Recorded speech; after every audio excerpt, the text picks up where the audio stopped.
Oh, welcome to the Snail Trail 4x4 podcast. If you like going off-roading in Toyotas, wrenching on Toyotas, camping in Toyotas, and maybe even poking a little bit of fun at Toyotas, and of course, hearing about how fantastic portals are on Toyotas, or how fantastic mules are, or how fantastic 200 series KDSS systems are in Land Cruisers, then this may be the podcast for you. That's right, ladies and gentlemen. My name is Tyler, and joining me for another episode of the SnailTrail 4x4 podcast is Jimmy, this guy over here, Mr. hashtag Jeep and Jimmy. If you can read this on the video over here on this seat where Jimmy will be sitting in a little bit, back in his Jeep and Jimmy seat.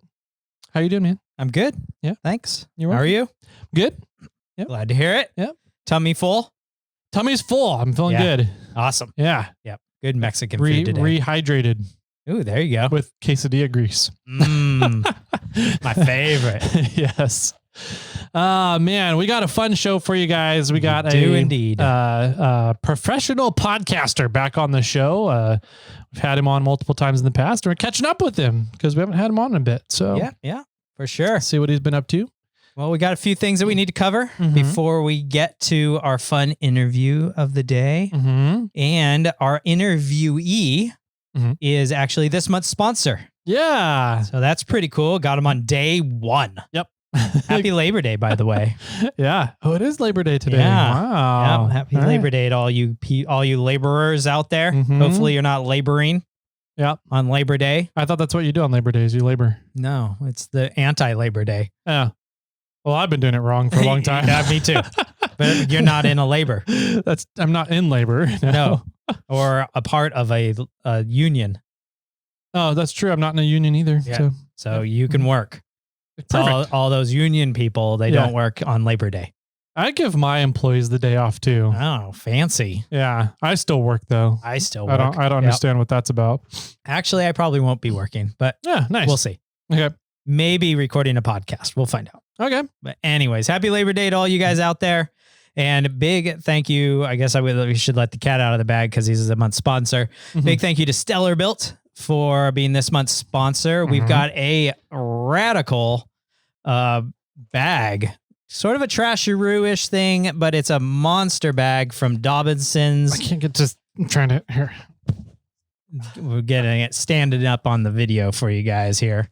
But it's a big old trash bag or carry bag. It's really nice. It is really nice. It's one of the nicer trail bags I've ever seen. Yeah. What's the flap here on the side? It's just a cinch down point. I think it's a pocket. Oh, there's a pocket in there too. All right. So there's pockets on the sides. There's pockets up top. There's the reflective material for the back of the vehicle there and headlights. It's vented on the bottom. It's got a divider on the inside so you can have, beverages on one side and food on the other. It's got clips and fastened things and really nice stuff. A bottle opener on it. That's right. Though a map of Australia on top. Yeah. Don't take the bottle off-road though. Yeah. But yeah, really, really nice bag. We'll look it up at some point and find out the actual value of it. But big thanks to Stellar Built, who's this month's sponsor, donating this trash bag out to one lucky individual out there. Yeah. And you can get signed up to win this trash bag by going over to iRate4x4, go down to the watch, listen, and discuss section. Click on SnailTrail4x4, and then all your sign-up options will be there on that page. Make sure to go to the giveaway tier, and that'll get you entered to win this fantastic bag. Sweet. I like it. It's really nice. It is really nice. Yeah. I'm halfway tempted to say we should just give a trasharoo away, and I want this. All right. Swap it out with my old trasharoo. Yeah, there you go. It's all you're getting and dirty. Tyler's used old trasharoo. Yeah. Just got it because it was Tyler's. It's at least a $500 value. True. Yeah. He'll even sign it for you. It hasn't had any baby diapers in it, so it's a plus. There you go. Okay. Yeah. Big bonus. Yep. So, yeah, cool. Huge shout out to Stellar Built for being on board with this month and who's actually today our interview as well. So we'll get to hear some fun stuff from him from kind of 4x4 tech, what he's been up to, how the shop is evolving. That's evolving. That'll work. So yeah, we'll hear from him in a little bit. Anything else we got going on? We have our reviews. Yeah. So once we get to 900 reviews here, we'll have a big giveaway with Morphing. We're put together at least $1,000 worth of gear, including some new stuff that we're going to be doing here very shortly.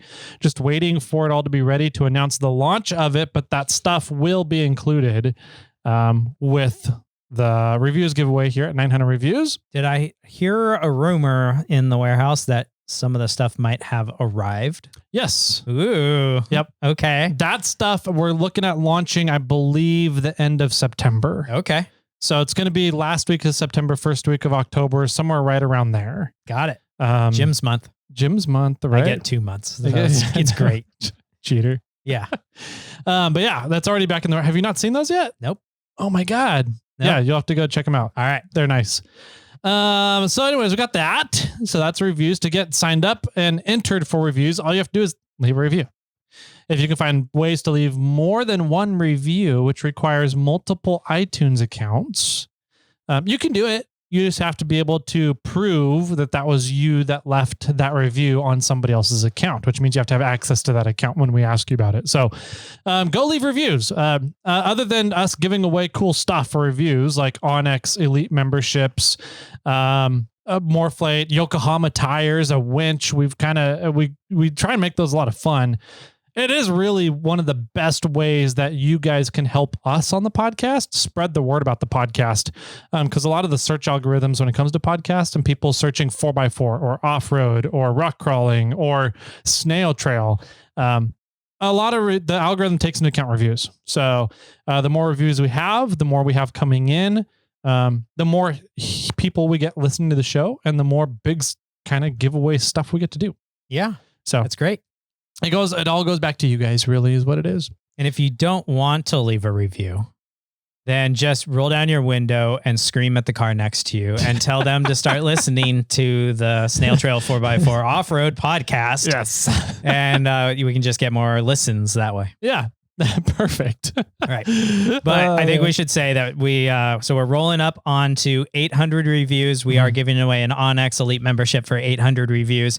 And then, yes, once we get to 900 reviews, we are going to be doing a big giveaway with Morphing. Yep. Thanks, Morphing.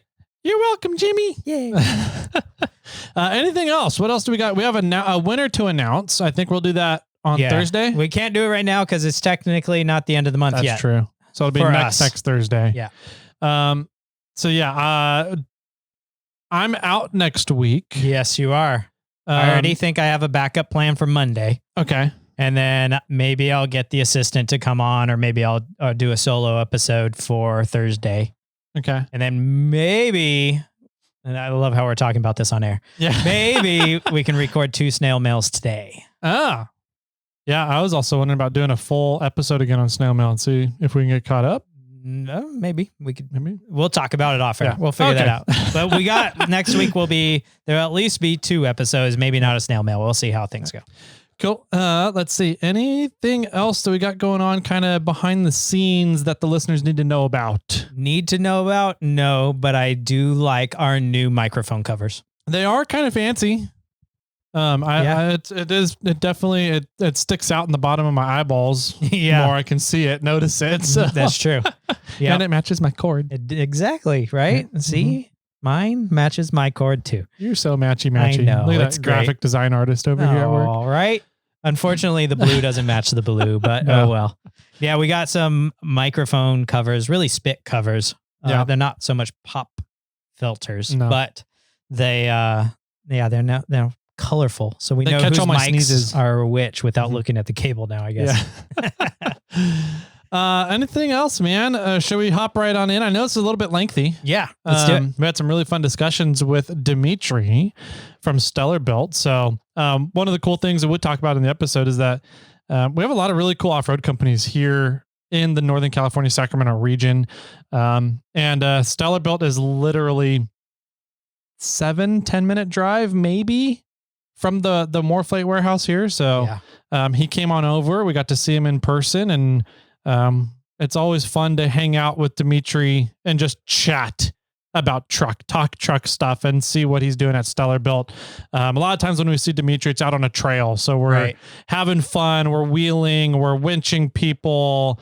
We're sometimes dealing with trail repairs with him, and we don't really get to sit down and relax and talk with him and catch up with him. So it was really fun to have him back on the show.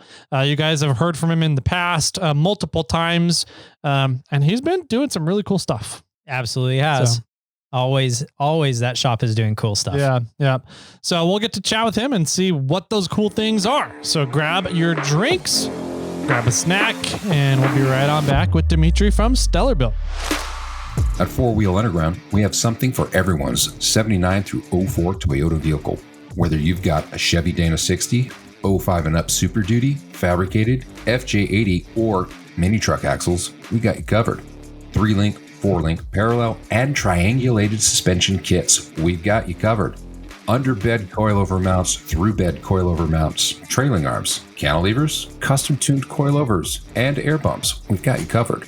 Frame stiffeners, subframes, skid plates, shock towers, and more to come. Make sure to use coupon code SnailTrail at 4wheelunderground.com because we've got you covered. What's up, everybody? Welcome back to today's topic. We we kind of had a genie appear out of our, what is that, a 5.5 inch? Yeah, something like that. 5.5 inch socket over here. We had to rub it 3 times, and then a genie came out and said, "What's your wishes?" And we're like, "We want Dimitri here." So here he is. Ta-da! Hi, guys. Need this blue. I know, right? Smoke. Smoke show up. Yep. Welcome back to the podcast, man. Yes. Thank you, guys. This is my 3rd round with you guys. Is it? Maybe 4th. I think it was 4th. I maybe think more. Maybe we've we did done like a a collab few, like out at before. Rubathon and stuff too. So, well, yeah. No, thank you. Thank you for having me. Always a pleasure. Yeah. I wonder who's been on more, him or Ben Burr. Who do you think? I don't know. We'll have to ask. Somebody go do that research for us and figure that out. Yeah. But we got Dimitri here from Stellar Built. Welcome back, man. Thank you, guys. Thank you for all the support over the years. So it's always a pleasure hang out with you guys. Yeah, for sure. It's fun to have you here in the Sacramento area because we get to talk trucks and all sorts of fun off-roading, rock crawling, rock landing, overlanding, tech talk, and then also Jimmy and I have some weird ideas sometimes. We're like, Dimitri, what do you think about this? And usually you're like, that doesn't work. Yeah, you guys are idiots.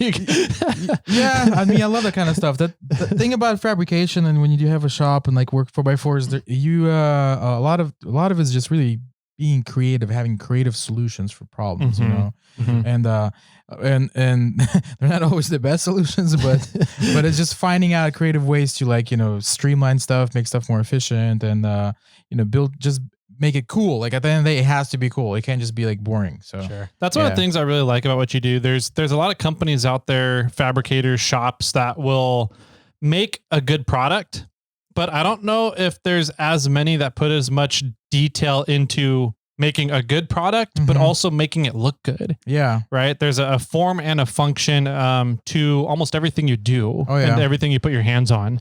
The only other company I can think of off the top of my head that does that really, really well is Factor 55. Oh, okay. Yeah. And you guys, Underground. 4-Wheel Underground does that really well too. All their suspension brackets, everything looks awesome. And so like I think that's what kind of really sets Stellar Built apart. Yeah, for sure. Well, honestly, form and function, it's they're married to each other. You cannot have one without another. You can have there's some stuff that look beautiful, but the function, it sucks. You can have stuff that works really well, but it's really mid. It doesn't look very good. So it's like to have the ultimate effect, you gotta have both, man. It has to be like 200% of each. So, yeah. Well, we got you on today because you do have a ton of experience. You work on a lot of trucks, a lot of vehicles. All sorts of stuff, yeah. And it's not just Toyota stuff anymore. I think one of the last times we had you on, which might have been over a year ago, we were talking about how you were starting to venture out and you had adventure vans coming in, you had Jeeps coming in, and working on that kind of stuff. And honestly, that's really just kind of adapting to the market. Because, you know, when I jumped into this, like, it's funny, it's like it did full circle. I worked on everything.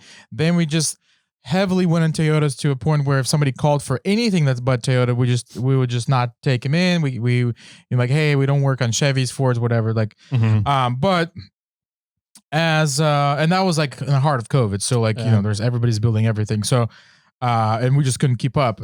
Now, coming around post-COVID, like, as you guys know, the industry tapered down. So we had to just expand to just to pretty much everything. So we're still like, I feel like we're still holding it down when it comes to Toyota, Lexus. Like that's still our bread and butter. I would say 85% of vehicle, 80% vehicles are still that.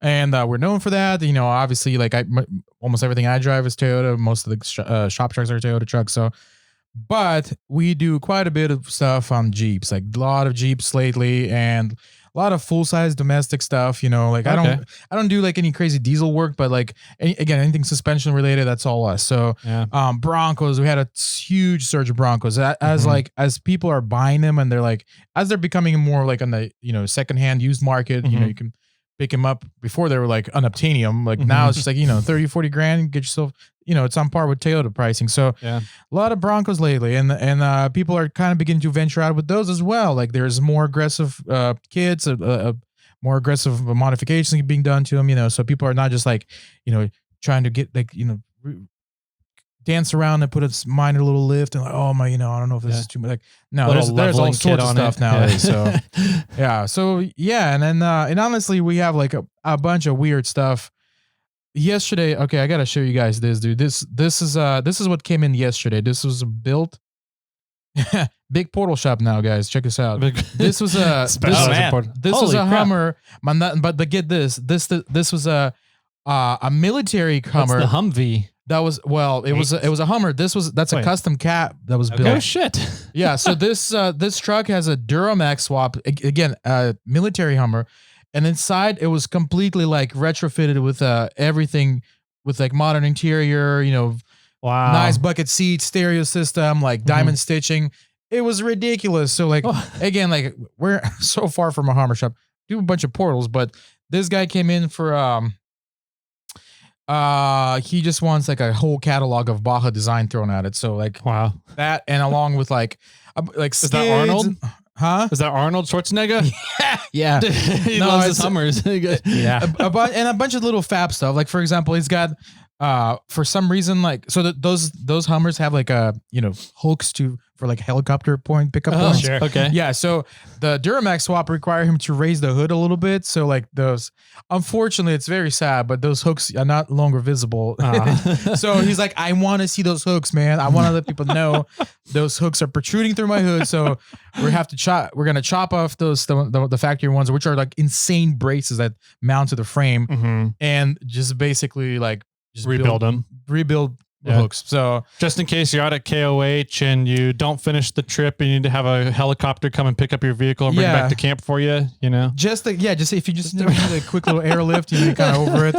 Yeah. So you just you're just tired of back door, just want to get out, just come in, call the bird. So no, but yeah, that's kind of stuff like, you know, Hummers, and we're doing a bunch of skids and armor, random little knickknacks and other things. So we have a 1979 Bronco in the shop right now. Yeah, that's a nice. Yeah, solid axle before they went to TTB. So cool.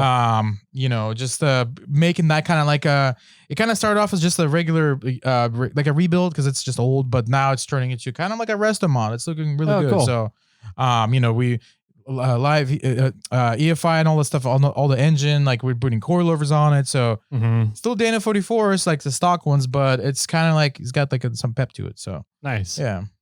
Yeah, you guys did the Hellcat Tacoma. Hellcat Tacoma, Stewart's truck. Yeah, I'm glad Stuart. we got that truck out of the shop. It was in there for a while, but it was on its third or fourth revision, man. Like I built this truck. It's been with me as pretty much my entire career. It's like I've built a truck like I think 2 or 3 times. Like it's like there's different versions of that truck to a point where like the final version, it just basically what's spiraled into, you know, like, and I can kind of explain like what happened there. Like, what did it start? What was the original thought behind that truck? Okay, so it was just a long travel Tacoma. We did it. Then we eventually went like a spring under, doing all these like really cool like rear end mods, kind of half cage. That's all of that. So total chaos in the front, like just a nice solid kid wide body, which is pretty common nowadays. But you know, early on when these Tacomas were fairly new, that was not. I mean, it's quite a bit of work to do all that stuff, and not a lot of people were doing it. So, but the latest kind of push to where it's at now, Stuart put he turboed the motor that was in there. The factory motor was turboed. So it was all built out, turboed the motor, played with it for a week, blew it up. So, okay, put a nice window in the block. So scrap that thing out of there. It's like, okay, well, that's not going to work. I like turbo. Let's put 2JZ in there. So, start looking at 2JZs and only to realize that, decently built 2JZ is $50,000. Holy crap. So, wow. I mean, I will show you guys, like links from a company, like tuners, like builders that you can buy crate engines from. 50 just scratches the surface. 80, 70, like 90,000 build. I mean, it's nice, shiny engine on a stand, but like that's crazy money. So it doesn't include everything, all the plumbing and everything. So it's like kind of just too much for that. So we're like, okay, we'll scrap the plus. A 2J is like a really long engine. So that. Are those the inline sixes? Inline six, gotcha. Yeah. Okay. Dude, it's like a hallway, man. It's huge. So we're like, okay, well, let's scrap that. So I'm like, okay, what's the next thing? Let's get some power under there. Just keep it classy. Keep it like American V8, put it LS, come on. Like it's. That's not Stewart. Stewart doesn't do anything basic. So we started doing that and taking some measurements and start working on kind of planning the build. And only to realize that to make it work, like it's gonna require. I mean, maybe some other builders have figured it out, but like at that time, like we're like, you know what? It's like really tight, and like to get the headers in there, to get everything fitted in there, it was barely fitting between the shock towers of the factory coilover, a control arm setup. I'm like, okay, well, shoot, dude, let's just not have these. And I gave him this idea because I had another Bronco that we were working on in the shop. Why don't we put a TTB under that truck? Like logical, right? It's a Toyota. Let's put some Ford parts into it. So, and he didn't even know what it was. He didn't know what TTB was. So I explained him, whoop scissors, like explaining what that's all about, how that all works. And he was on board. So long story short, we're at Solid Motorsports down south. Bobby, he's like been building them since 95. So half a frame from a Bronco, the works, cut and turn beams, coilovers, all that stuff. So, so we start working on that. And then halfway through, Stewart's like, well, you know what? I found an entire running Hellcat motor and assembly and everything on a pallet. So we're going to put just the biggest V8 we can get in that thing. So that's the short.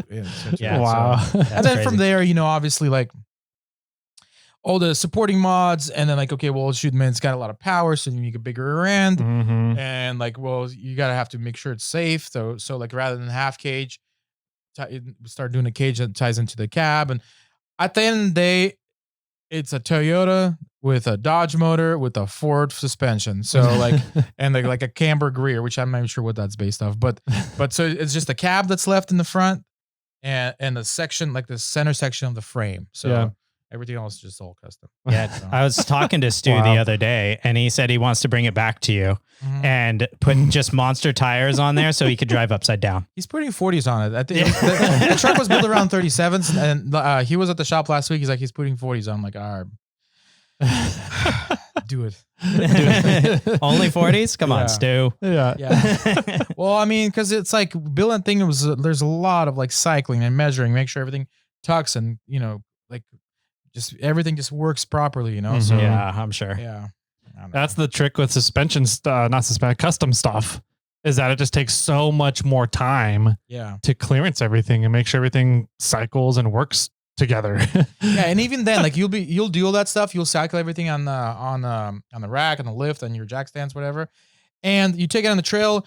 There is nothing that you can do to replicate trail conditions. There's no forklift, there's no flex ramp, there's no RTI ramp that can replicate trail conditions when you're between variety of different rocks, when you're bound up, when you're X'd up, when you're like, when you have one side slipping, one side tire turn, like your frame twists with it. Like you take that in consideration. So, so all the clearance that you can do, it's at the end of the day, you're still going to be clipping and rubbing and maybe a little touching here and there, which is okay. Like that's something you just have to like live with, as long as it's not damaging your tires and like really eating into your truck. Like that's fine. Like you just, it's just kind of part of the program. So is there sort of a rule of thumb that you have when you're doing all that work to leave so much extra room so that you don't run into these problems in the future? Or is it just like, I'm going to leave about a 1/4 inch and hope it's good? I mean, it's all depends on application. You know, for example, like our shop truck, when we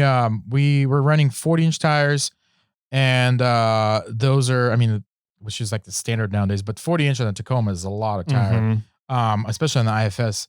And it's a 40-inch that's the Nitto Mud Grappler, which is like the most goofiest tire with the dinosaur claws on the side. It's really wide. So it's like, it's one of those tires that run true to their spec, maybe even bigger. Wow. Like it's really big. So to make those fit, cycle suspension gazillion times. We tubbed everything, like worked into the front fender well, obviously chopped the fenders themselves. One thing you can't, it's hard to account for is things like alignment. Like, okay, you'll cycle everything, but then you're going to get the truck aligned. And for whatever spec you decide to go with based on your height, upper controls and all that, your alignment's going to shift the location of your tire. Yep. So like, so again, you got to go back and clearance everything. So yeah, like as long as you make like general room, just enough room for it to breathe, at least for me, that's enough. Like then you're getting into like buggy territory where it's just like everything's just removed, everything's just cut out, and like you have to remain, to me, like a beautiful, like a nice, properly done build is like when you still retain the integrity of the car. Like you still have like the sheet metal, you still have the like car. It's not just like a huge tube thing, you know, which is, that has its place. Like that's cool. Like I respect that. But you know, when you're building when you're modifying, like I feel like it should still retain a lot of the factory components that makes it what it is, you know? So you just can't put the emblem and grill on the front and call it the car. Yeah. No. This is an FJ40. We're good. Yeah, exactly. Again, it's just everybody's got their own style of building things. Like for example, I was thinking about this the other day. There's guys that are like swapping a body, like it's like a thing of like body swaps, like, and you swap on whatever application you want to do. Like you just want to swap an OBS onto what was a 2020 350 or 250. That's what I want to do. That's what Jimmy wants to do. Yeah, like okay. So here's my take on that. Okay, when it comes to like big trucks, I'm kind of okay with it because it's like, all right, at least it's just like a cool driver, you know. But like, you know, I've seen like guys like swapping a body into like with, I'm talking about like literally like a skin of an existing car on another car, and I personally think that when I modify things, I would much rather make whatever parts I'm putting on the car to make it work with your foundation, which is the body and frame. Like that is to me, that's cool. Like you still have the heart, you still have the soul of the vehicle, and you're adding all these things, and all these components work together, whether it's an engine, suspension, custom this, custom that. Like, but at the end of the day, it's all made to work with, you know, whatever the application is. The soul of the vehicle. Versus like you just reskin it, and it's like, I don't even know what it is. Like, what? Well, okay, so let's dive into that just a hair. Let's just say, like I like the first gen like Toyota pickups, you know, like a early 80s Toyota pickup, round headlights, you know, the old school kind. Marlin's truck. Yeah, exactly. Marlin's truck. But I want a 3.4 and an automatic and the 8.4 rear diff and and IFS, let's even go with. Okay. Which we'll probably cut later, but you know.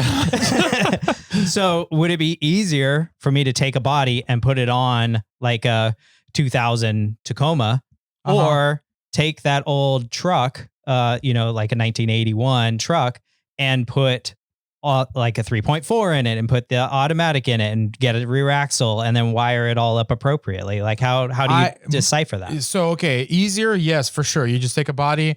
And also a lot of depends like what you mean by body. Like, are we talking about like external skin, or we're literally talking about like everything is sheet metal? That's a little bit different, but like that's a common thing with which I'm kind of okay with. Like like a lot of Land Cruiser guys do that. They swap you have a 60 series, you put an 80 series frame. Yeah, everything's bigger, everything's better. It's just the solution. And at the end of the day, it's a Land Cruiser. Going on a Land Cruiser, like all right. You get the green light, but like, but like if you're literally like skinning a car and you're just slicing it over something, it's just so cringe to me. I would much rather just have you figure it out, take the long road, but figure out how to put that 3-4 in that original. Like, how cool is that? Like, you open it and it's original frame, original body, and you have this modern, nice, tidy engine that's running in there. Like, okay. So you find the enjoyment more in kind of the challenge of bringing new technology to the old platform. Yeah, for sure. I think just you almost see it almost like an art form. Yeah, it's by how you're describing it, like being able to do that. It's just taking that big skips that make that skip in that step of just like, rather than figuring out, you just like, you know what? I'll just slap a body on it. You know, it kind of reminds me. You know, honestly, to me, it's in the same category as like, you see like a Chevy Mustang on like a K5 Blazer frame. It's just like a unibody just glued onto the top, and it's just okay. And then you're like, oh, I got a solid axle. No, you just have like it's kind of like that, you know. It's I don't know. It's just, again, that's just my take. There might be a lot of people that might not agree with it, but just I would much rather figure it out how to make all these components work and its original application. Yeah. Okay. I like it. I mean, it definitely shows that you would rather do the hard work and do it the correct way, and than making skips and kind of finding shortcuts around ways to do things. Yeah. And at the end of the day, it's still a lot of work. If it's either way, it's still it's a shortcut, but it's still a lot. So absolutely. For sure. Well, and that speaks volumes of your business, right? And how you would rather have things done the correct way instead of taking a shortcut and getting it out the door and getting the next vehicle. Yeah, for sure. You know, and it's like, it's not like we do a lot of this. Like, we're talking about really like deep fab stuff. Like, it's not like we do a crazy amount of that stuff, but that's the route that I would go, you know? Okay. So let's talk a little bit about, since it's been a while since you came on, and you've been doing a lot of work with a couple of different things that I wanted to kind of get some insight on. One, the Land Cruiser 250 series. I know you've been doing a lot of work with Ben. Yep. So I wanted to hear some insight on that. The other one is portals. Portals sound like a great idea. They sound like they fix a lot of problems with stock drivetrain, stock suspension, maybe stock clearance for sure, on vehicles if you're looking to do something more aggressive with them. Yeah. Now that they've been out for a while, and you guys seem to be doing a lot of them. For sure. And we can cover a couple of topics when it comes to portals, and just to kind of give you heads up, there are downside. There are some things to consider when doing that portal conversion. But I think right now as an industry, like not just us in general, like you look at the North American market. I don't know about the rest of the world, but particularly North America, we're kind of like at the frontier of this new wave. Again, the technology's been around for a long time. Portals, gosh, man, like forever, 50, 60, maybe 100 years. I mean, I'm sure there's some farmer in like 1910 that had portals.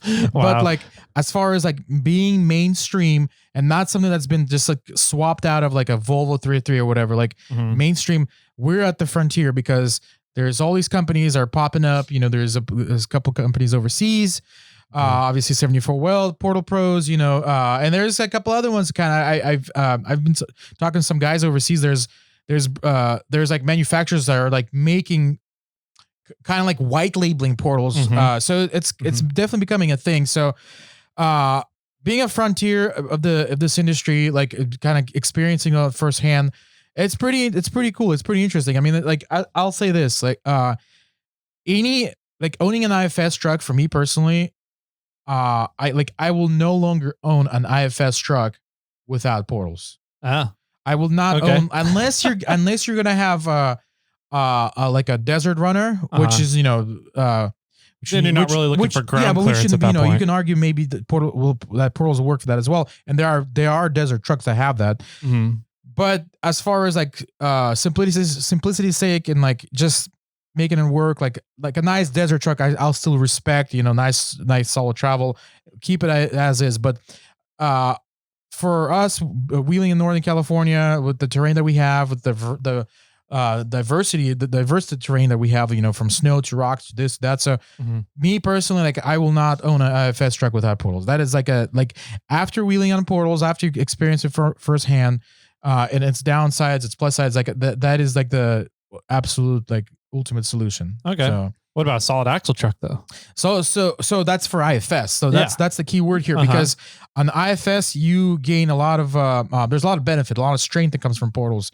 Versus now going to solid axle, I probably keep it as is. I still have a lot of respect for solid axles, and like I want to build another solid axle truck like once this other ones get sold.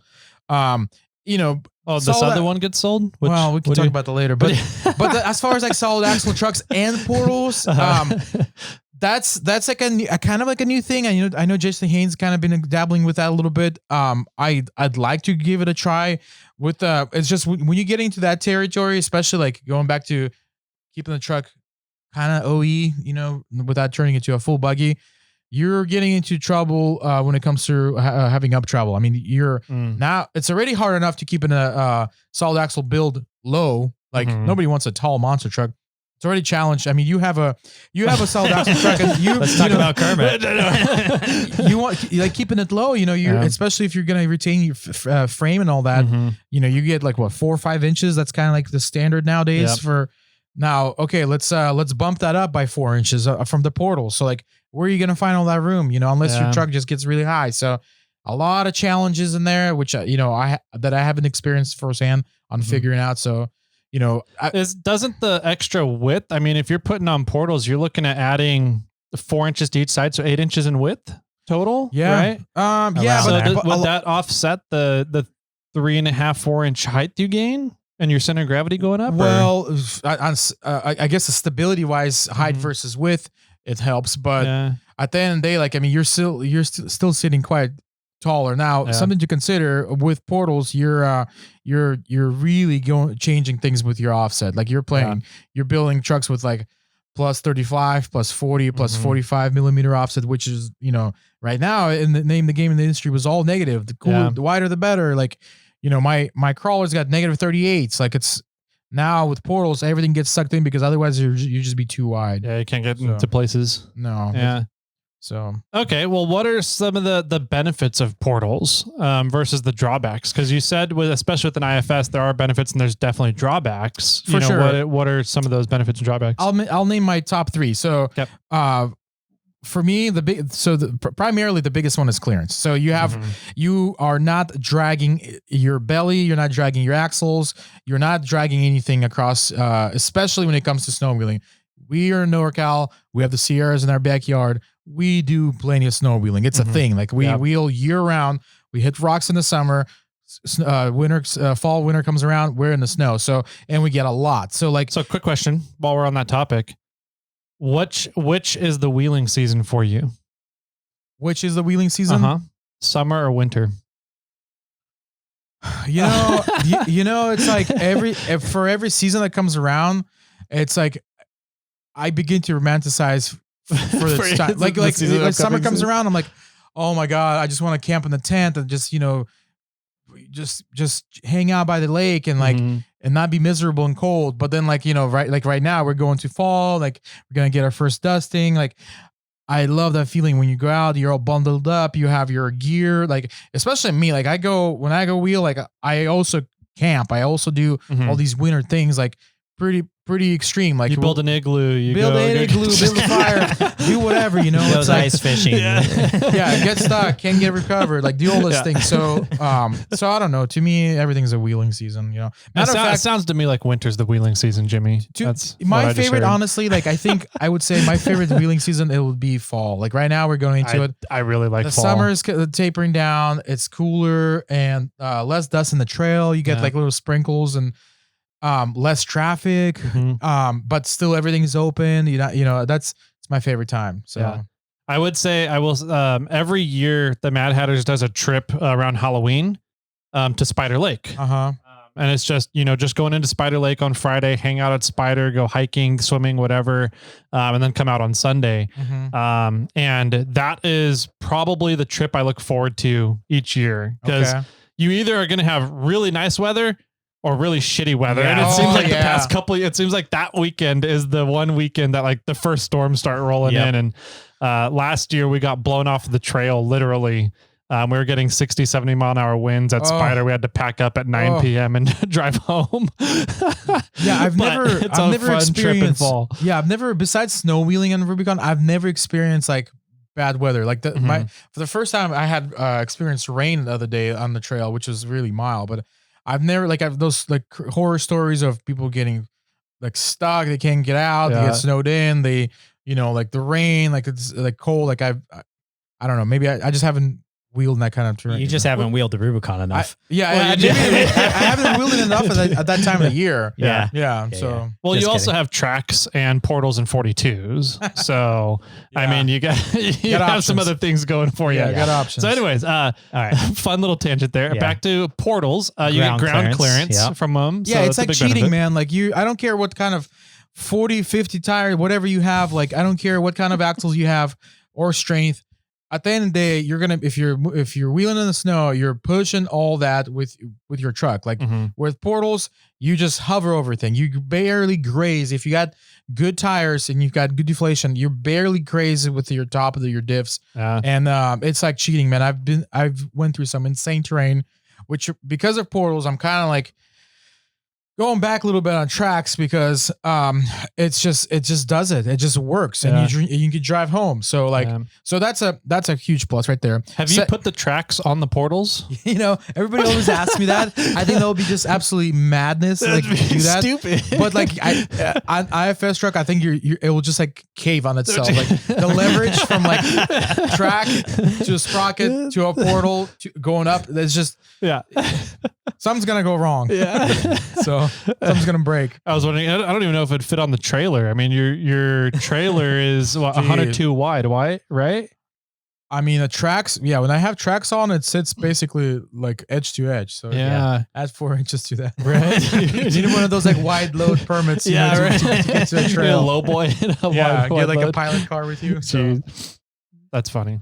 Anyway, so clearance is one thing. Second thing, what I really like, particularly on IFS trucks, is the fact that your trucks are suspension wise are set up around stock height. So you're not lifting. You can lift your truck with the suspension coilovers, but we build them at stock height because your clearance gets from your height. Lift comes from your portal, so you don't need to lift your truck. So what does that mean? That means you have smooth range of travel going up and going down, but particularly going up, because when your truck is lifted, like traditional lift, up travel kind of sucks, especially in the rocks. Like you like it'll get to a point where like you get bound up, it'll bounce you off rocks, like flexing over things just makes it really challenging. Where when you have like a completely like equal length of travel going up and going down, it just rides so much better.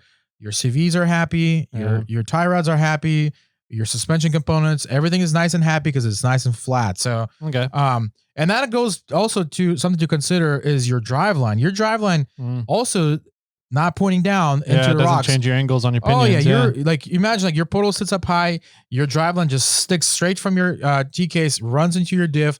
That thing is flat, so that's another thing you're not hitting against rocks. So so that's pretty nice, man. That to me that's a pretty huge benefit. You know, like it's just your suspension just handles so much better. So let's see. Number 3, I would say they particularly 74 weld, although they had a couple of bumps in the road, but it's a robust component. I mean, it's essentially race car parts. It's adapted to recreational usage. Yeah. So like everything's big, everything's huge, everything is just like overbuilt, built. I will say this again, like there has been some banter online, like something broke down, something happened here, something happened there, something happened with me. Like I've had issues with them. All that stuff, that's all Gen 1 early production stuff, something that's when they just got into it, like it's just trial and error. Like any business goes through that stuff. So a lot of those issues, majority, if not all of them, have been corrected. And like the Gen 2 portals, I'm talking particularly for 74 weld, have been all corrected. It's an absolute. Well, I want to touch on this really quick because you make a really valid point that I don't want to just glance over here. Is that businesses that are developing cutting edge technology stuff, like stuff's gonna get fucked up. For sure. It's part of R&D. It's part of long-term product testing. Yeah. And you can't fix every 100% of the problems on cutting edge technology when you launch a product. Yeah. You don't have enough time and enough user base using that product to figure out what are all the weak points going to be eventually, right? Sure. You can't go and test everything in rock, sand, mud, and do all this. I mean, it would take too long. You'd never get a product launched, right? Yeah. Yeah, so for sure. The 74 Weld has had 4 failures that everybody like is giving them a bunch of grief on social media about. And I'm like, how many portals they've made and being the forefront of kind of portal technology and bringing it to the recreational users. Yeah. It's pretty impressive to only have, of course, 4 to 5. And then what's even more impressive is how a company handles those problems. Yeah. And Quinn and 74 Weld definitely has stepped up and been like, oh no, we fix it for everybody. Well, that's the thing. That's the thing. Right? So like they, something people don't know, some stuff that people don't know, like on the back, behind the scenes, that 74 Weld they have machines that they invested over $1 million, millions of dollars to that run and print portals full time. Like that's all they do. So like, wow, this isn't just like a little experiment or a little hobby phase or something that's, this is, they're in it with their hands and feet. So like, and they're constantly getting better. Like, and when I say like, when I mentioned like Gen 1, Gen 2, in between all of those, there's been constant stages of revisions. Every single set, every single batch, this is better. This is changed. This is upgraded. Like, if I start, I can go down a huge list of what's been done since the very first set, which on my Tacomas, I think it's like set number 2. Wow. Wow. Up until now, like there's a lot has been changed. So, and all for the good. Yeah. So, and that's, I just wanted to make sure, don't, I don't know, people out there, don't be so quick to jump on the social media hype of bringing a company down when they're the ones pushing the cutting edge technology. Like, as long as the company is doing right by the customer, taking care of it and making the fixes to make them better, which the 74 Weld absolutely is doing. That's what you want to be looking at and focusing on. Yeah. So, and that, like I said earlier, like they're just really, really robust. It's there's so many things that will break before that thing will break. Yeah. If everything's properly done, if everything's properly installed, I mean, it's just a really robust unit, exceeds far stronger than some of the most of the OEM components that you have. So the 74 Weld portals, they come with a whole new knuckles, right? The uprights. Correct. Yeah. So when you order for IFS application, your entire upright spindle assembly, everything gets factory thrown out and it gets replaced. So it's not something that you adapt to your existing knuckle. Yeah. Everything is new. So your upper ball joint, lower ball joint, is just one big hunk of machine. Yeah. That gets replaced. So okay. Yeah. So you got a nice strong setup coming in with the portals. So you've got some of the big benefits you like are clearance, better on suspensions, stock suspension, and stronger components, I guess, then just overall robust components, because like a lot of the stuff, especially in the front end there, it puts it all to, rather than having like a bunch of components, a spindle and all this stuff built, multiple layers of assemblies, it's just all one big unit. So it's just one big unit. You replace the portal, you take the whole entire thing out, put it back on. Everything's just all in one. So you don't have to there's not multiple stages of assembly, Okay. It's just like one big hunk of thing. You just throw them on. That's it. So only thing you have to bolt on is brakes. So gotcha. Yeah. Okay. So what are some of the drawbacks then of portals? So the drawbacks, and this is, I guess more applicable for, if you're doing some distant traveling, if you're covering some ground. Okay. I can see being an issue when it comes to, let's say something does happen, whether it's user error or whatever, everything breaks. Yeah. Dana 60s, the biggest axles in the world break. So let's say something does happen. The availability of a fix, depending, of course, what broke, is a lot more challenging than, let's say, if it was like a OE or off-the-shelf part. Okay. So particularly in the IFS application for 74 Weld guys, it's the components are aluminum. So this isn't something you can just buzz on the trail with your buzz box. Like it just makes things a little bit more challenging when it comes to repair. So, and let alone like if you're doing, let's say you take a trip to Alaska or down South America or something, you have these components. I mean, what do you do? Yeah. So like that, I can see that being a problem. I personally haven't experienced that problem, but and it's those people that did have issues with something broken in trail, they've been instantly handled by the company. But like, it's just something you have to feel comfortable with, like, okay, you know what, I'm going to go out, not going to break anything, but just keep in mind, like, this isn't something you can just run to your, O'Reilly's and pick up. So minus the body of the portal, can you run it without any of the internals? Like if something, like when something broke, if the body broke, then you're in trouble. But like if just one gear broke, can you pull it all apart? Absolutely. Yeah. So that's something that's nice that you, if you just need a trail fix and you need to get out, whether it's on your power or towed, you can do that. Yeah. So if something internal happens, you can, at the end of the day, it's going to be held up by a hub that's bolted to your suspension. Right. You get off the trail. So you might need a tow, or depending what happens, depending on what kind of power delivery you have, you may or may not be able to drive home, but you can get off the trail, which is probably the most important. So, right. Yeah. Okay. Let's see here. So more complexity. It's just more complex. It makes things more complexity. Yeah. That's really the biggest drawback, okay. What's people say like, oh, like say a particular Toyota is like, it's reliable, everything doesn't break, everything's nice, and you can get the parts easy. And like where here, like, hey, you're adding this whole new aftermarket assembly thing that's not part of Toyota or whatever other make you have. Like now you're dealing with this other variable, Yeah. So what you're saying is just stick with our Lord and Savior, the Toyota 8-inch. Hey,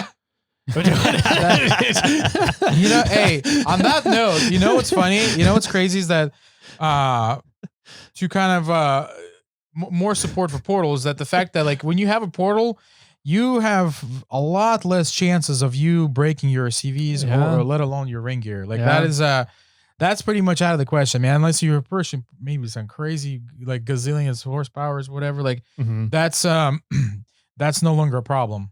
Gotcha. Right. So portals with our Lord and Savior, the Toyota 8-inch. Yes. Perfect. Yeah.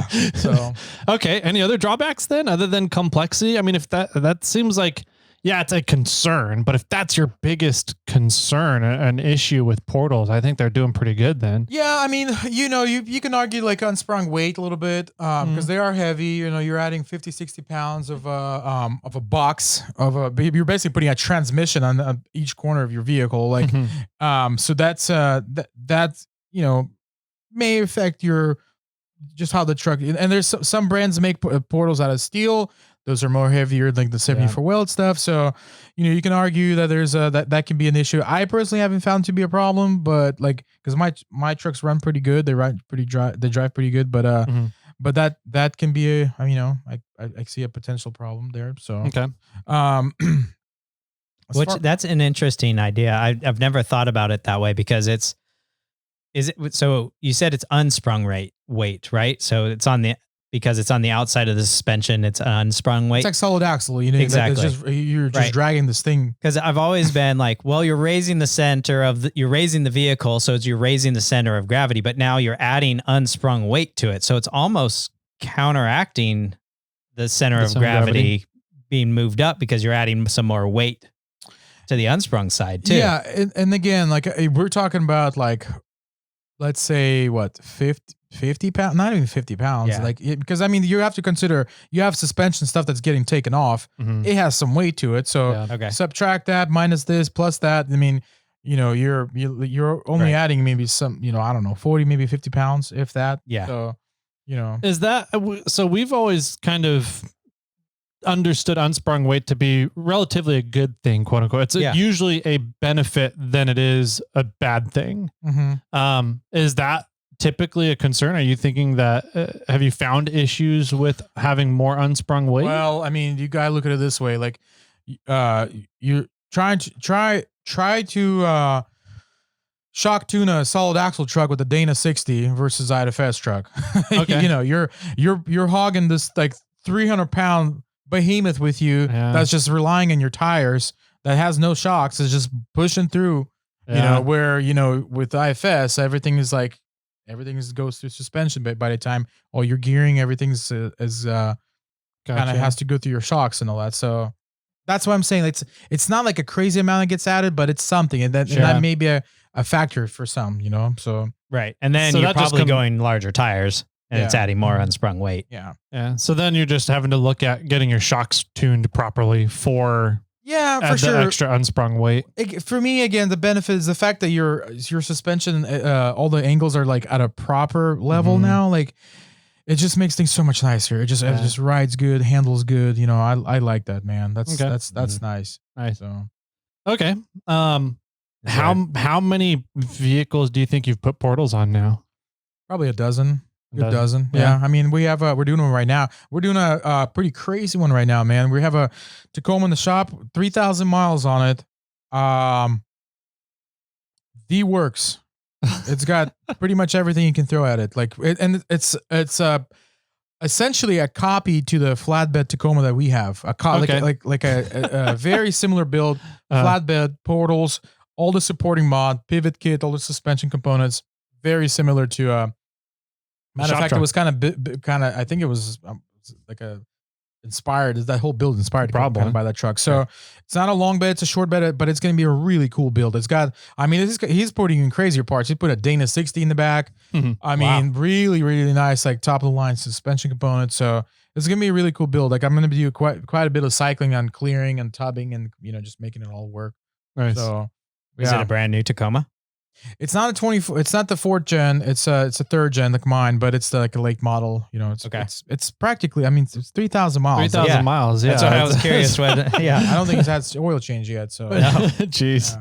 Speaking of oil changes, though, that is one of my drawbacks about the portals. And I think that would be your probably number 3. Yeah, for sure. It is a drawback because that's just one more thing you have to maintain, So, like, what is every 40,000 miles you need to change the oil in the portal? I wish. I was like, maybe on a Hummer, on this one, you have to do it with your engine oil interval. So every 5 to 10. Every 5. Well, 74 volt says 5,000 miles. Okay. So I change my oil every 5K. Yeah. Now it doesn't take very long. I do the whole thing in half an hour maybe, but that's just in addition. It's another thing you gotta do. Another thing you gotta do. You gotta measure everything out. You gotta remove the wheel. If you got 40s, that's like a mission. So is there a specific special gear oil you have to use for the portals? No, that's just off the shelf. They do supply you with this some fancy gear oil when you buy them, but it's not required. It's they just like that brand, but. So basic 70-90. Yeah, for sure. I run that in mine, no problem. Yeah. So okay. Yeah. That's not too bad then. Just and something it's really else you gotta easy. do. I mean, it takes 300 milligrams, which is a hair over a cup. It's that's it. That's it. That's all it takes. So you'll with the one bottle, you can almost do the entire set. Yeah. So and it's fast. You drain it instantly, just plops the whole thing out. Mm-hmm. Clean the drain plug. Drop a thing, drop the bottle, just you got to measure out. That's important. You can't just dump in there till it spurs out. You got to there's measure no out. Fill plug that you would fill to. No, there's no a check or anything like that. So there's a fill plug, but you can. It's not designed to be filled up all the way. Gotcha. So 300 mil, drop it in there, cap it off. He needs a viewing window that seeps it out. We told him that would be kind of cool, man. Yeah, just the way Atlas does theirs with the fill tube. Or our Lord and Savior. Or So that is a drawback. That's just one more thing you have to take care of, maintain. So yeah, that would be my number 3 on that list. Yeah. Well, that's cool, man.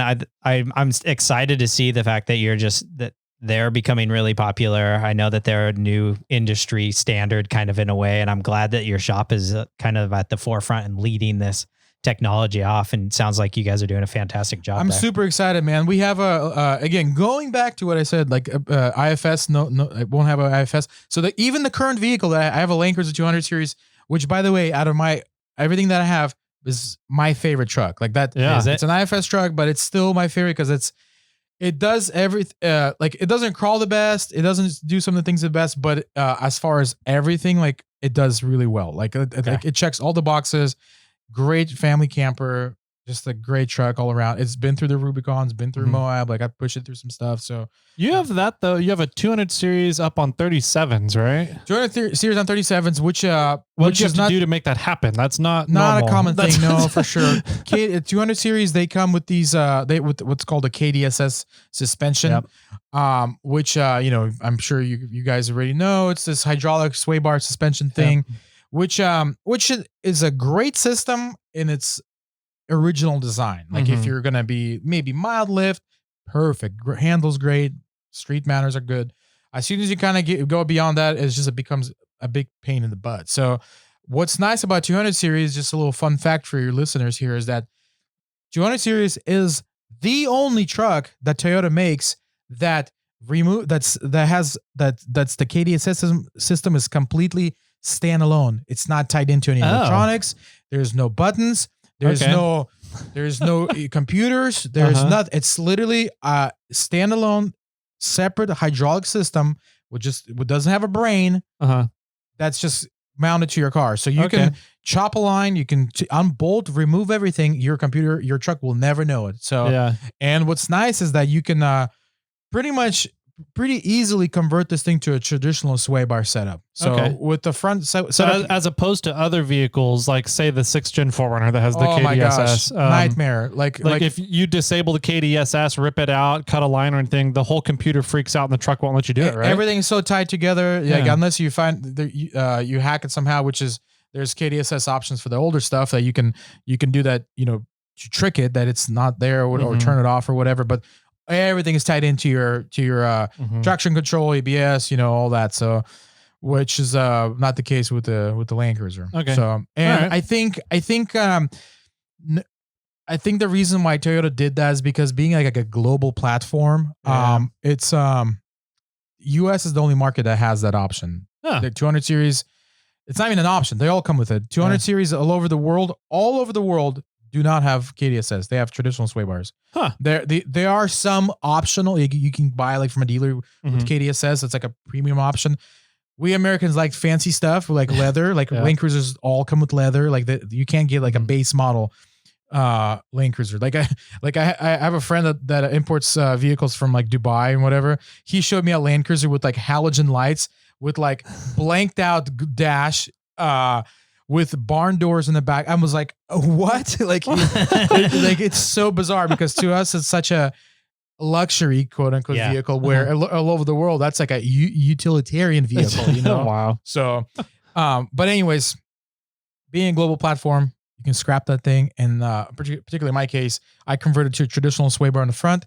And the way my suspension's set up, I just it's an anti-rock sway bar in the rear. So yeah. And you had to convert everything over to Tundra steering stuff, right? The Tundra rack, Tundra. Correct. Yeah. So on the front end with my truck, this is another kind of fun 200 series fact is that it shares architecture with the Tundra, with the 2nd Gen Tundra. Okay. And that suspension that you have on a Tundra, you can go to your wrecking yard, buy the entire takeoff for a couple $100 because they all get thrown away. Take that, bolt it into your Land Cruiser and drive away. Like literally upper control arms, lower control arms, CV axles, bolt it on, and you get OEM 1.5 width on each side. Wow. So, which is pretty cool. Yeah. It's a fun little fact. Yeah. And that's what I have. You just want just a little bit beefier stance, throw that on and good to go. So all with OEM stuff. Yeah. Okay. Yeah, so that's your favorite truck now. It is? Yeah, I love that truck, man. Yeah. I just did this. Like, I'm in the process of doing like a major like electrical overhaul. So just a bunch of 12-volt stuff. Like the industry constantly changes, even in that field. So like, there's a lot of technology that's moving very quickly on the electronic side of vehicles. And like stuff. Lithium is just taking over, and the kind of power you get out of those things, it's ridiculous. Like dual battery setups are kind of becoming obsolete now. It's not like I have a dual battery setup in mine. Yeah, okay, it's cool. Especially like I like dual batteries when it comes to winching. That's like a big priority. And I, for whatever reason, always winch, and not for myself. I always have to like pull somebody, whatever. Like my winches always get used. So I mean, you guys know, you'll like a nice couple of runs in the snow, you'll drain that thing. I've had where my engine would just stall out, die because it's just not. It's like it doesn't have enough to keep itself going. So, so just having second battery for that. But as far as like for overland or accessory use, that second battery is kind of like not a thing anymore, man. People are putting particularly in your engine bay, people are still putting second batteries in like in interiors. You know, you can house batteries. They're like small little lithium setups you can do. Yep. There's like a lot of slim batteries that are coming out now. So like, but yeah, I mean, I have in the 4Runner, I converted everything over to one of the Dakota lithium. Oh yeah, fantastic lithium. So like the starter battery. I don't have a regular AGM or lead acid. I was going to ask about that. So I have two traditional batteries in the front. Is the Dakota battery, is that like can that handle heat, like engine bay heat? Supposedly, they say it can. Yeah. Okay. Yeah. So you can just drop it off, and is that your primary battery? It's my only battery. Okay. In the whole rig. It has that Dakota lithium 135 amp hour starter battery, has the same usable power as 4 red tops. Jeez. Yeah. See, that's crazy. Right? Yeah, you can probably run a fridge like a week off that. Yeah. So I think that's what I'm going to do, because I have 2 traditional batteries in the front. One of them I'm going to convert it to Dakota. I didn't know which one. I heard lithium is not friendly with like engine heat, but it depends on how the company insulates the battery. Okay. It really just comes down to insulating the cells. Okay. And making sure they don't heat up. And the cool thing about the Dakota lithium is they have a lot of protections in their BMS systems. Okay.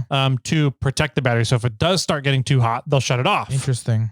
But then, if you're in the middle of Death Valley with your only battery being that starter battery, are you going to have issues? I don't know. I haven't had issues, but I also don't put mine in the engine bay. I'm going to give them a try, man. I'm going to give them a shot on my second one and see how they do. So it's nice. I have other stuff I want to have in my engine bay, so I just didn't have room in the engine bay for it. They've make claims, and I've seen people on social media with that starter battery in their engine bays. Is that right? I haven't heard of anybody having issues yet with it. Okay, I'm gonna give it a shot. I'll reach out to them, because my Land Cruiser battery or engine bay, I wouldn't think it's any different or anything abnormal. Like it's it's huge. It's got plenty of airflow, especially like I have a bunch of stuff cut out, like for suspension, all that stuff. So yeah. If you got airflow in there, if it's moving air through from the fans through the radiator, and then you have a way for air to get out of the engine bay, I would imagine it'd be just fine. Yeah. Okay. So, well, that's good to know. That's you're Ben from Descent actually told me about that battery as well. So yeah, I was chatting with him at Rubathon. Okay. While we were up there at the stage about his battery setup in the 250. So or the 300. What does he have? He's got a big one. I think it's 320. Yeah. He can. That's right. That massive one he put under the drawers. Yeah. No, that thing you can live off like for a month probably. Yeah. So, and you know what's cool? That's another thing I hear is like they charge really fast. Yeah. Like you could like half an hour running, and that thing pretty much 90%. Essentially, their output charge, whatever their output rated is, they will input the same amount. Okay. So they can charge them super quick. So mine will charge at 100 amps. Yeah. 120 amps, something like that. If it needs to charge that fast. Yeah. So do you get a bigger alternator? You'll want a bigger alternator for sure. You need to make sure that whatever your power draw of your vehicle is, the potential of everything running, your alternator needs to be able to handle that and be rated for that. So understood. Yeah. Well, there's more mods I got to do now. So, never ends, does it? Yeah. Okay. So what about the Mule? Mule's I love the truck. Great truck. It's kind of been with me since my career with Stellar Build, and fantastic build, but I think it's time to let it go, man. It's time to move on. I have a couple other projects that I'm working on, and time in my life where like you can only spend so much time on the vehicle. Like I can have like a garage full of the best cars, exotics, whatever. At the end of the day, it's gonna come down to time. Yeah, how much time you have to enjoy it. Yeah, and unless you like can really dedicate time to enjoy, and particularly for projects like we do, they require a lot of time, a lot of work, maintenance, service. You break stuff, you fix stuff. So, I just can't keep up. So it's time to let it go, man. I really hope it goes to somebody who's gonna be using it for what it's built for. You know, it's a driver. You get in, I drive it to the trail, drive it back. I mean, I have a picture of it driving downtown LA. Like you know what I mean? That's pretty wild. 8 hour away from us. I didn't drive it there. We were there for like we went there for King of Hammers actually. Okay. And, we just we had to do something in LA, so we did. But it was just kind of bizarre, you know. Like you definitely don't see that kind of stuff in LA. Yeah. So people in LA are like, "What the fuck is that?" It was particularly my truck along with Ben was driving in his 250, and it's like these completely ridiculous, just out of place vehicles. Yeah. So I've said it a few times on the podcast, and it's been a dream of mine. Whenever I get rear steer on a vehicle, whenever I do it, yes, I want to drive down Lombard Street in San Francisco, just doing rear steer, right? And front tire straight, but the rear, forklift style down. Yeah, that's funny. That's the windiest road in the world, in the United States at least. Yeah, so that'd be fun. I can see that being like a 60 million view video on Instagram. I can just see it, yeah, this truck's broken. Yeah, something's wrong, but yeah, no. So you're selling the Mule. I'm selling Mule. Yeah, I'm selling Mule. I'm doing some housekeeping on it. Just I got a little love tap on Fordyce. I'm gonna fix up and just some polish. Just make it nice. Like, what are you asking for it? $55,000, which is that's not bad. That's a really fair here's the price thing, man. for that rig. I want to be fair. Like I can. You guys know how much things cost, but gosh, the amount of time and labor that's in that thing, it's, $100,000. I got buggy guys they'll ask $100,000 for a buggy with that bad night. Like where this is like essentially that level when it comes to time. This is a streetable buggy, essentially. Yeah, but at the end of the day, it's a chassis that's worth a couple of grand at most, like $5-10,000 maybe. Everything is in the suspension, everything else. So, and the truck is pretty much dialed. I mean, you can jump on it after lunch and go to Fordyce. So it's ready to roll. Give a quick rundown of like axles and suspension and just some basic stuff. Okay, so it's got matching set of Dana 60 front, Sterling 10.5 rear shaved.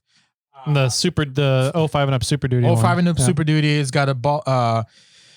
The ball joint delete system. I forgot which one, whether it's the Eliminator or the it's the American Iron Off-Road, whatever. They call it different names, but essentially it's a ball joint eliminator. Great setup, by the way, guys. Like ball joints, scrap those things, put those things on. It's like a kingpin, super strong. RCVs. It's got 35 spline.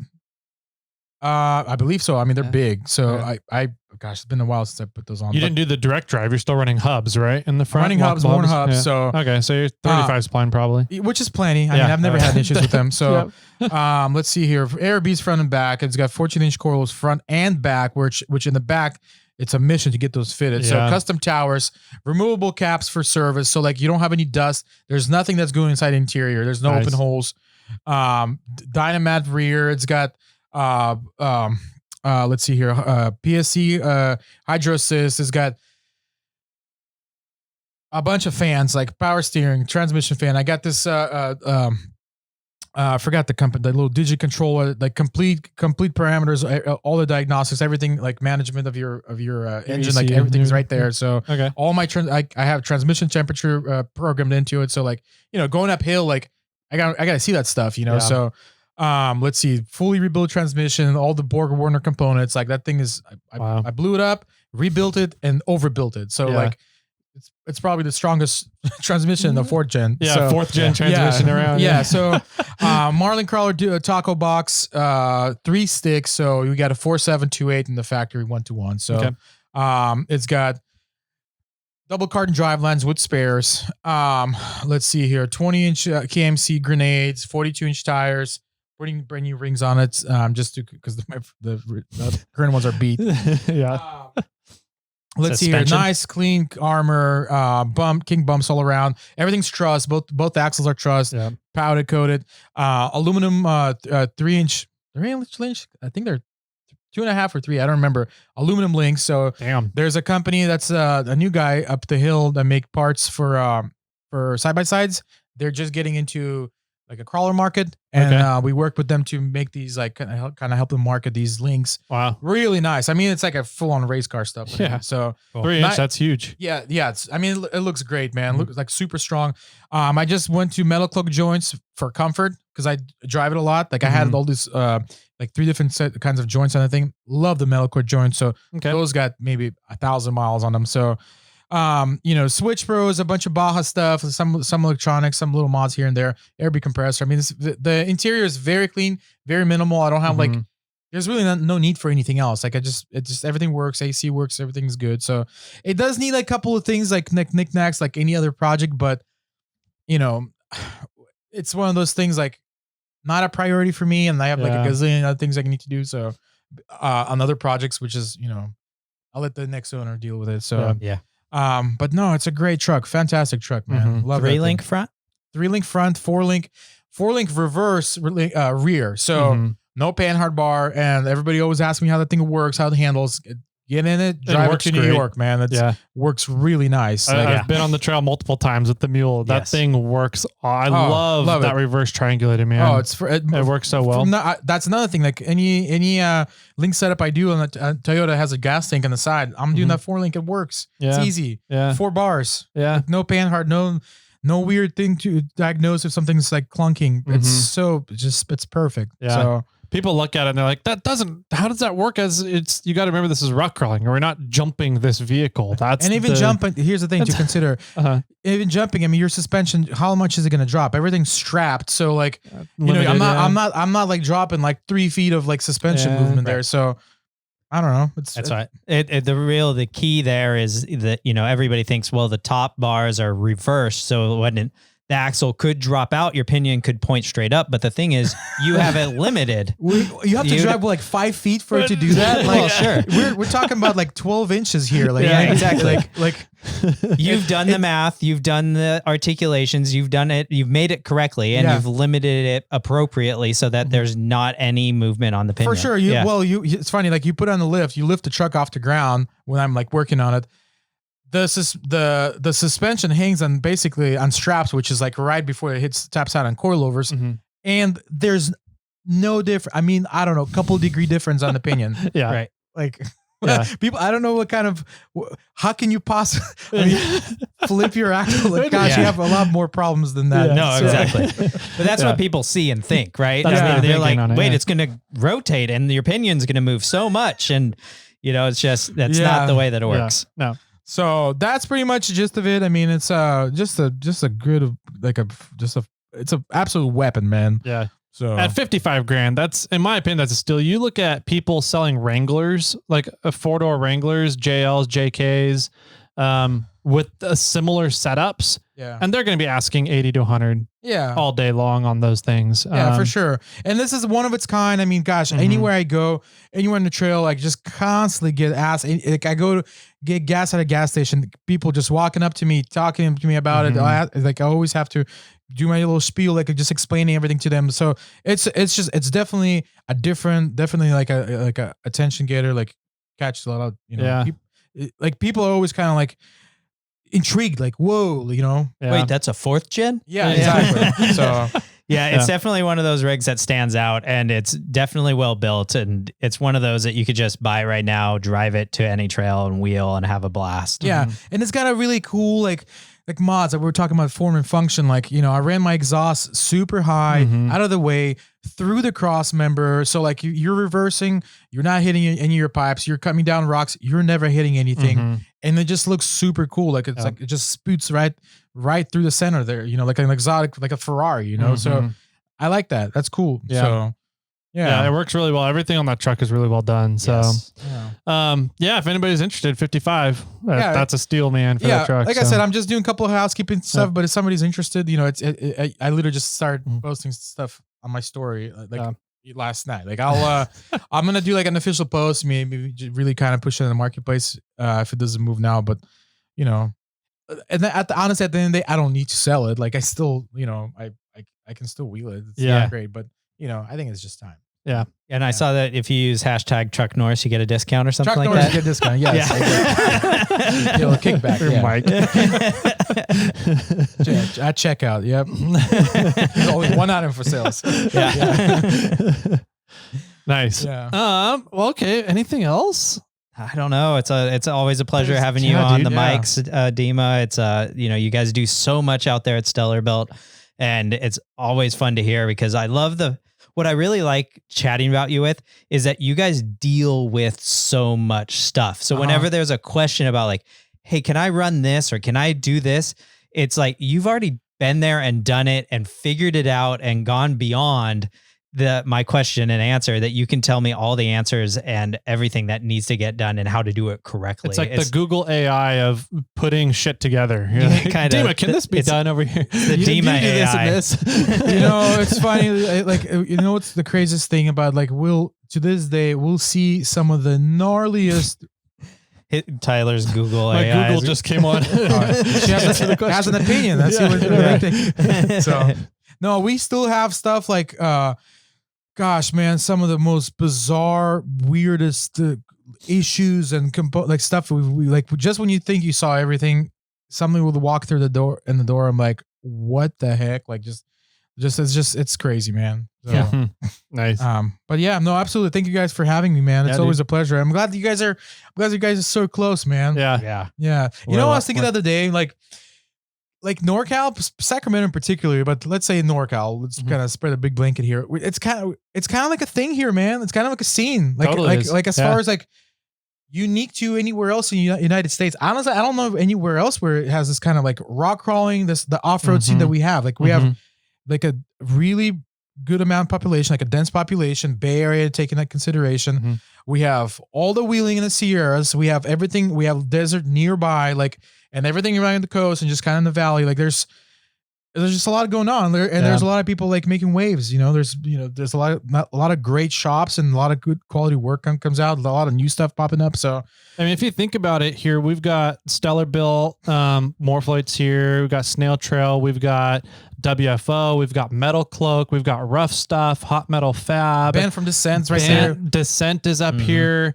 I mean, we have some amazing off-road industry companies right here, right out of the Sacramento area. And then you look at Jimmy and I were kind of discussing this one time, how many Ultra 4 racers we have out of the Sacramento area too. We got the Gomez's, we've got Cody Addington, we've got Jimmy Jack. There's Eric 10, Wicks. 15 Wicks guys right here. Yeah.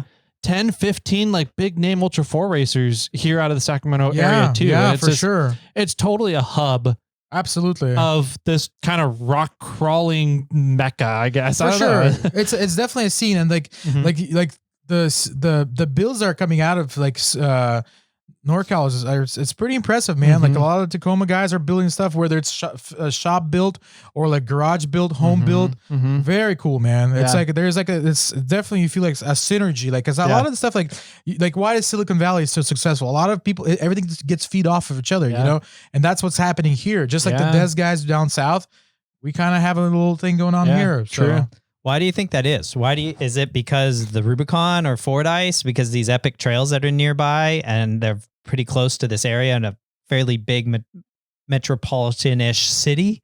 Or I think so, man. I think it's just having access to it, you know, being that close. Like you know, you hear like some shops, like maybe in Texas or whatever, like, or Midwest, but they don't really have a lot of places to wheel. They got to drive 4 hours to get to like, you know, OHV Park, not even like BLM land. So we're here, you know, it's like, we're so fortunate we have Rubicon in the back door. Like I went to this event, Tacos in the Rubicon last weekend. Gosh, man, guys from Washington, Oregon, all over US, like it's like a big thing, like Utah. And like, wow, you know, we got to head out early because we got a 15-hour drive. I'm like, you're like, I might head out after lunch. I might an hour and a half. Let's see, should I pop in Tahoe, get a beer? Like we're like, it's right here, you know. So, which is, I think that definitely has to do with it, you know. So, I think the Rubicon is one of the driving forces because the Rubicon's such an iconic trail that people come from all over the world to hit the Rubicon, and that there forces people in this area to have parts available, be off-road savvy, and be able to help if ever anybody needs help. But on the flip side, that then drives, you know, there's the community that loves to go off-roading, and that drives people to start businesses in the off-road community and start shops. And all these people that have been wheeling since they were children because their parents enjoyed the Rubicon. Oh yeah. Now they all become fabricators and building their own rigs because that's what Dad did. Yeah. And it's just sort of this driving force. And I really dedicate everything pretty much to the Rubicon because of that happening. Absolutely, man. It's a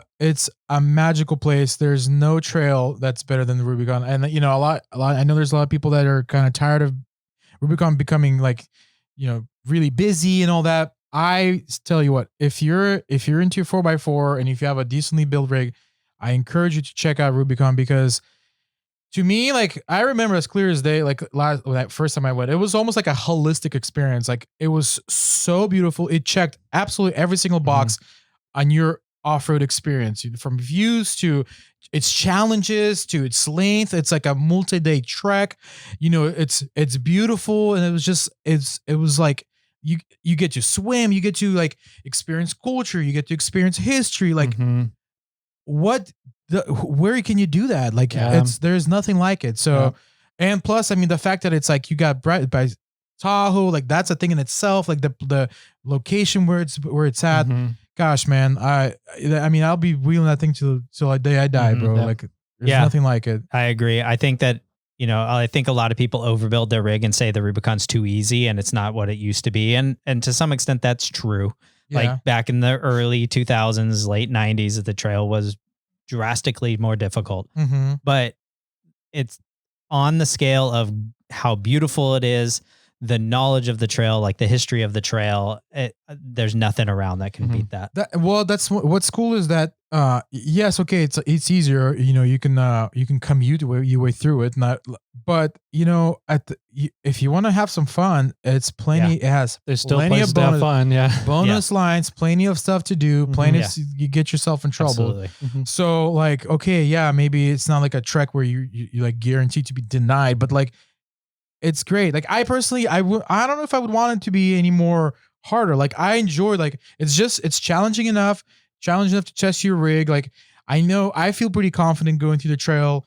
Like it's never like uncertain. Like, oh my gosh, like, sure, anything can happen, but like, I feel good. I know, like I get it through. I've been there enough times where it's just like, it's still every single time I run it, it's still a challenge and still fun. And it's just enough, Right. And the trail's always changing.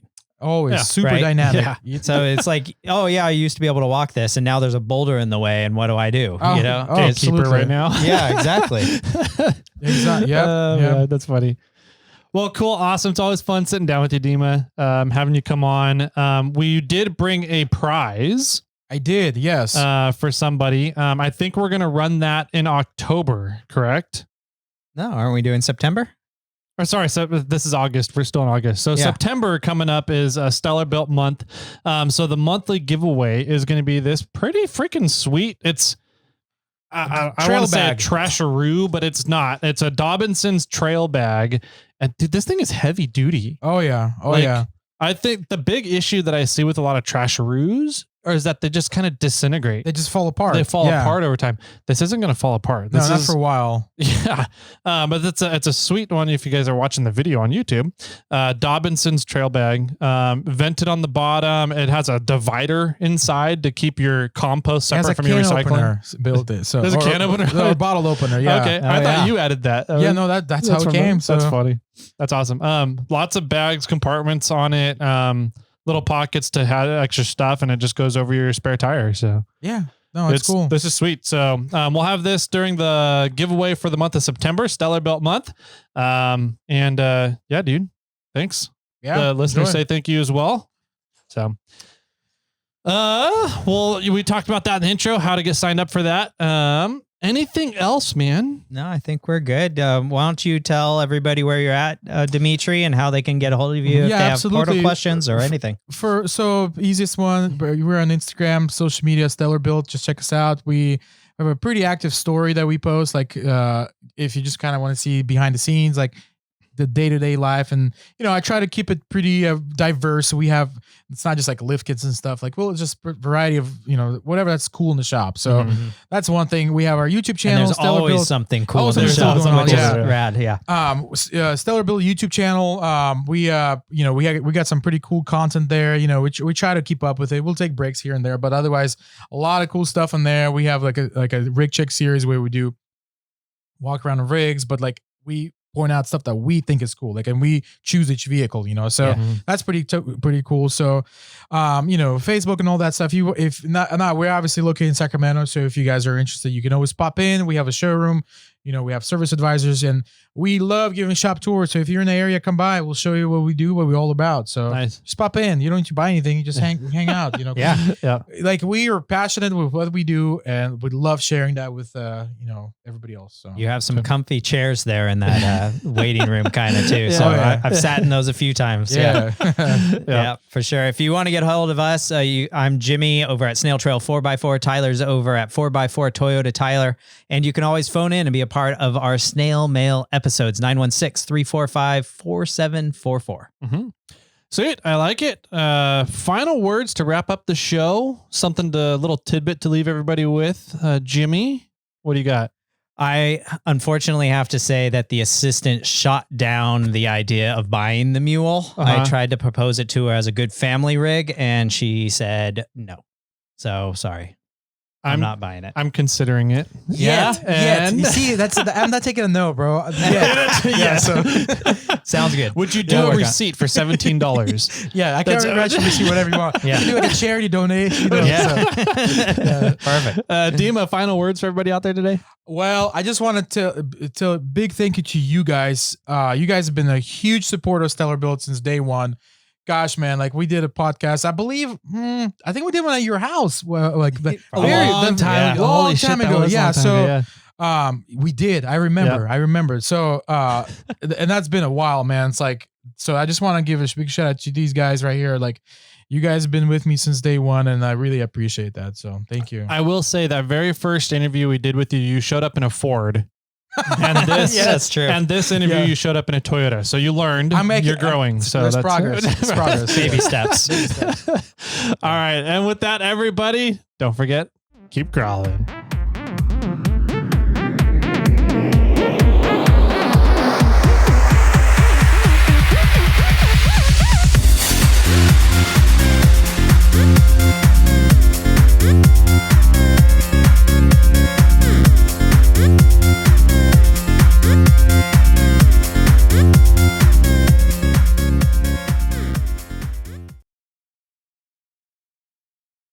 I did hear a new cow joke. Oh, geez. All right. Yeah, I have this like long list of cow jokes. Cow joke. That's okay. Yeah. All right, let's hear it. I don't know. Has Dima ever heard your long list of cow jokes? Maybe you should just run through them all. I don't know if I ever remember them all, but we could go through some of the fun ones. Okay.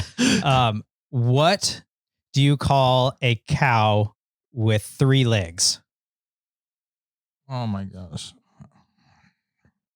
Hit me with it. Tri-tip.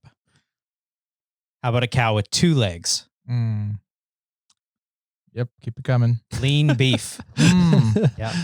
Cow with 1 leg. Oh my gosh. All right, let's hit it. Steak. Cow with 4 legs. This is a hard one. What is it? Is it a cow? It's a cow. It's a cow. Yeah. What do you get from a dwarf cow? I can't even imagine what. Short ribs. Sure. Okay, or condensed milk. Nice. That's the one that I thought it was. Condensed milk. Yes. Yeah. And the new one that I heard was, what do you call a knighted cow? Like a knight, like medieval kind of knight. Yeah. Okay. All right. Sir beef a lot? Close-ish. Really? Sirloin. Oh. Yes. Okay. Yeah. What do you get? What do you get when you cross a? Hold on. What is it? An elephant with a rhino?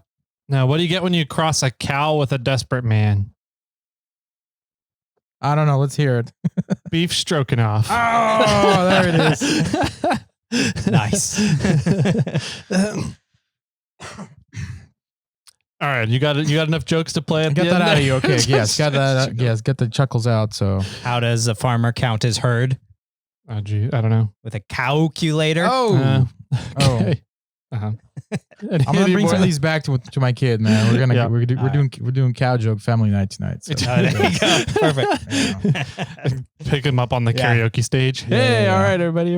Now you just need to get the tri-tip on the grill or whatever, and then you go. Although I'm not sure if they know what that means. This cow came from a cow with only 3 legs. All right, here we go.